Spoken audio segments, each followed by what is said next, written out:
రోజుకి 3 hours exercise చేస్తూ హీరోని లాగా బాడీ మెయింటైన్ చేసి సన్నగా ఉండు అని చెప్పేసి భర్త హింసిస్తున్నాడని చెప్పి కేసు పెట్టిందనమాట భార్య. సో వీళ్ళకి 6 months బ్యాక్ అయితే పెళ్ళైందంట. ఆమె పెళ్ళి చేసుకుని కూడా ఫిట్నెస్ ట్రైనర్స్ ఉంటారు కదా, సో అతన్ని పెళ్ళి చేసుకుంది.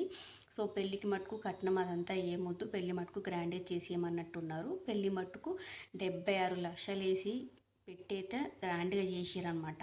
కానీ పెళ్ళి అయిన తర్వాత ఈ 6 monthsలో ఇప్పుడు నాకు కట్నం కూడా కావాలి, మీ పేరెంట్స్ నడికి కట్నం తీసుకురాని కూడా హింసిస్తున్నాడంట. దానికి తోడు నువ్వు లావుగా ఉన్నావు, అందంగా లేవు, మంచిగా హీరోయిన్స్ ఎట్లుంటారు అట్లా బాడీ మెయింటైన్ చేయి, రోజు 3 hours ఎక్సర్సైజ్ చేయి అని చెప్పేసి టార్చర్ అయితే పెడుతున్నాడంట. సో దాని విషయం అయితే ఈమె కంప్లైంట్ అయితే ఇచ్చింది. సో ఆ కంప్లైంట్లో ఇంకోటి ఏం రాసిందంటే ఆమె రీసెంట్గా కన్సీవ్ కూడా అయిందంట.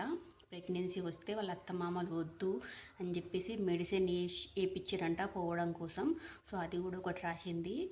సో రోజుకి డిఫరెంట్ టైప్ ఆఫ్ న్యూస్లు అయితే ఉంటాయి, ఎన్నో జరుగుతుంటాయి ప్రపంచం మీద. అన్నీ అందరికీ తెలియవు, నేను చెప్పేటి కూడా అందరికీ తెలియదు, కానీ ఎంతో కొంతమందికి అయితే చేరుతుంటుంది నా వీడియోస్ చూసే వాళ్ళకి. సో రకరకాల న్యూస్లు ఉంటాయి, అన్ని న్యూస్లు అందరికీ తెలియని చెప్పేసి నేనైతే చెప్తూ ఉంటాను. సో ఇలా కూడా జరుగుతాయా, ఇలాంటి న్యూస్లు కూడా ఉంటాయని చెప్పేసి ఎవరో ఒకరు ఎక్కడో ఒక దగ్గర జాగ్రత్తగా ఉండి కేర్ తీసుకుంటారు కదా, అందుకోసం అని చెప్పేసి నాకు తెలిసిన న్యూస్లు అన్నీ అయితే నేనైతే మీతోటైతే షేర్ చేసుకుంటున్నాను. సో వీడియోస్ చూడండి, అందరూ కేర్ఫుల్గా ఉండండి.